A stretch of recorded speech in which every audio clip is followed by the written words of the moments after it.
Zoom a la noticia con Andrea Bernal.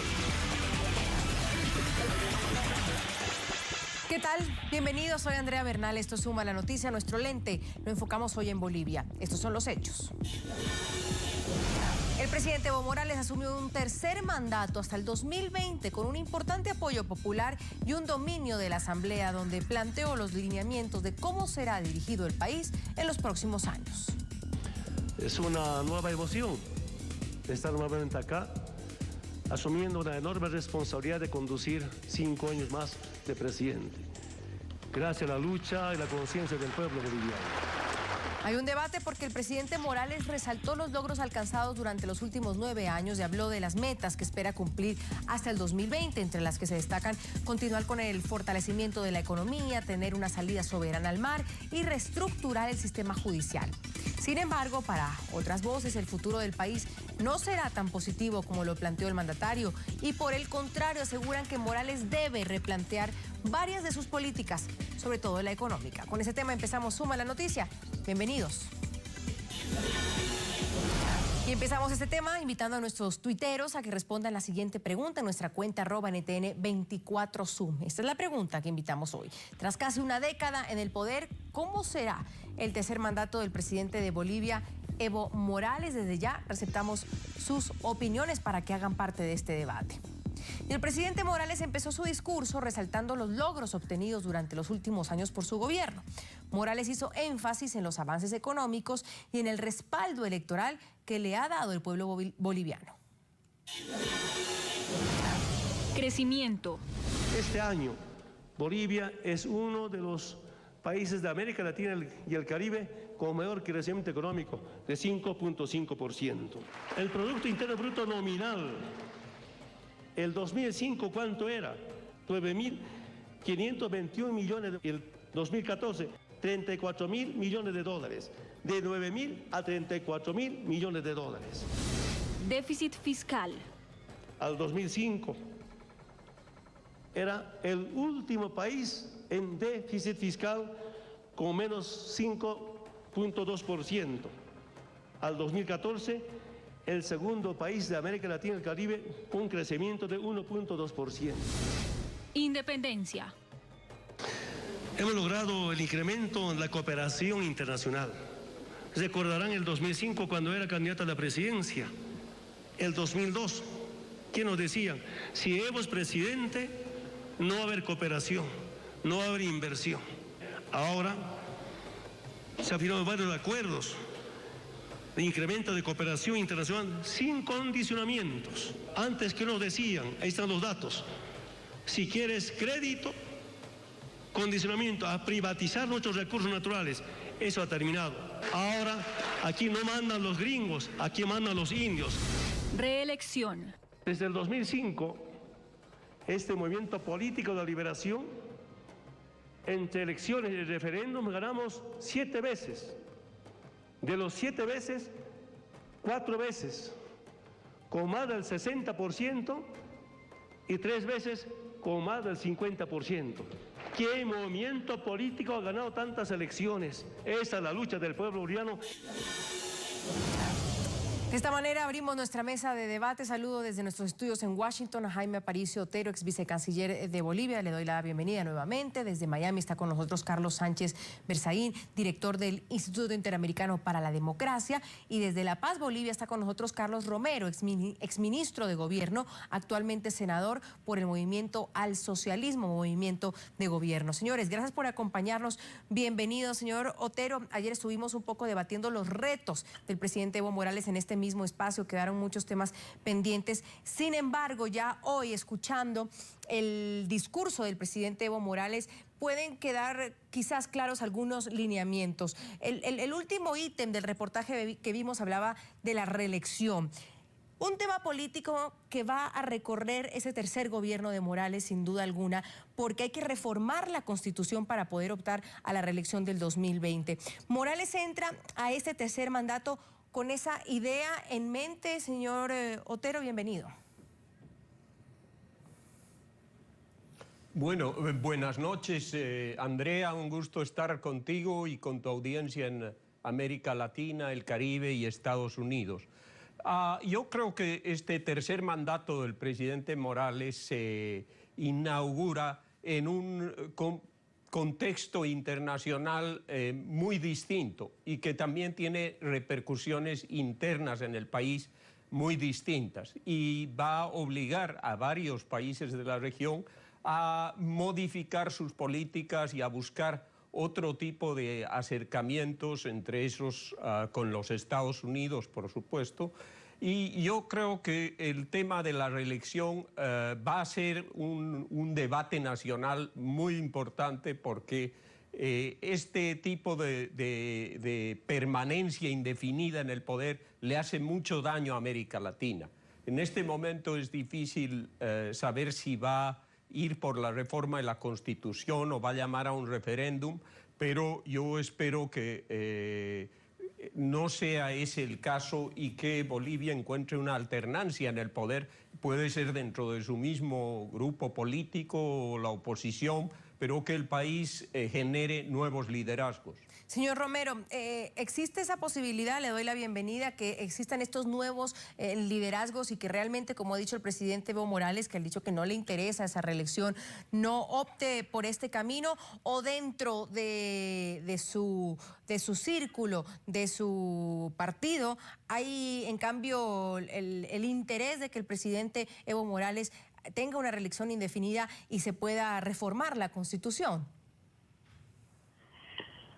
Buenas noches, un saludo cordial a través de la gentileza de NTN y agradecer a Andrea por esta posibilidad para dirigirnos a la comunidad internacional desde Bolivia. Quiero decirles que el mensaje del presidente ha sido importante, sobre todo en un contexto complejo que plantea muchos desafíos para el país. Al interior del movimiento al socialismo, el partido de gobierno a cargo de la administración del Estado, no se ha debatido el tema de la reelección, no es un tema que forme parte de la agenda de prioridades. El presidente ha planteado una serie de desafíos hacia el futuro que básicamente tienen que ver con garantizar la sostenibilidad del crecimiento económico del país, que promedialmente ha estado encima del 5% en los anteriores años. Frente a un contexto en el que la contingencia de los precios de las materias primas alrededor de la caída del precio del petróleo, obviamente nuestras prioridades se sustentan en la necesidad de acelerar la diversificación económica, la generación de valor agregado, de industrialización, a través de megaproyectos que nos permitan ampliar nuestra presencia en el mercado externo, sustituir la caída de precios de materias primas con el desarrollo de otras áreas productivas, particularmente la agroindustria, y de esa manera garantizar un proceso de crecimiento económico que se sustente en la sustitución de importaciones, la diversificación productiva y de exportaciones, para garantizar al mismo tiempo la universalización de los servicios básicos y seguir fortaleciendo la economía de las familias bolivianas. Claro, porque señor Sánchez, paso con usted. De todas maneras, el tema de la reelección va muy ligado justamente a lo que nos dice el señor Romero. Todo eso, garantizar la sostenibilidad económica, bajar la pobreza, hay una caída en el precio de las materias primas, la región vive un momento de nubarrones, hay una relación económica con Mercosur, pero Argentina y Venezuela están muy complicados en estos momentos. Es decir, hablar de reelección hoy por hoy es muy complicado si todavía faltan 5 años, y si en esos 5 años no hay un plan B para lo que se viene, también en lo político puede empezarle a pesar al presidente Morales. Bienvenido. Bueno, un saludo a usted y a toda la audiencia en Estados Unidos, América Latina y el Caribe. Decir que si algo marca el conjunto de actos que se han verificado hoy día en Bolivia y que se han presentado como el inicio del tercer mandato de Evo Morales, es una crisis de democracia, porque esto que llaman tercer mandato nunca tenía que haber sucedido. La propia constitución hecha por Evo Morales, en la que sustituye la República de Bolivia por el Estado plurinacional que ahora maneja, no permitía esa reelección, y forzó su propio Tribunal Constitucional para que acepten que habían creado un nuevo Estado y que la primera vez que Evo Morales fue elegido no contaba porque era otro país. Esa situación ha sido criticada por todo el mundo, inclusive por los magistrados del propio Tribunal Constitucional designados por Morales. El magistrado Cusi es un ejemplo, y lo que ha procedido con relación a aquello ha sido imposición y represión. Este acto de hoy día celebrado en Bolivia marca una crisis de democracia en un proyecto que tiene la particularidad de ser de mandato indefinido, de control absoluto y totalitario del poder, en el que no se respetan ninguno de los elementos esenciales de la democracia establecidos por la Carta Democrática Interamericana. Bolivia es un país con presos políticos, con perseguidos políticos, con exiliados políticos. La Bolivia de Evo Morales es un país en el cual se utiliza el poder judicial para perseguir a la gente que piensa diferente.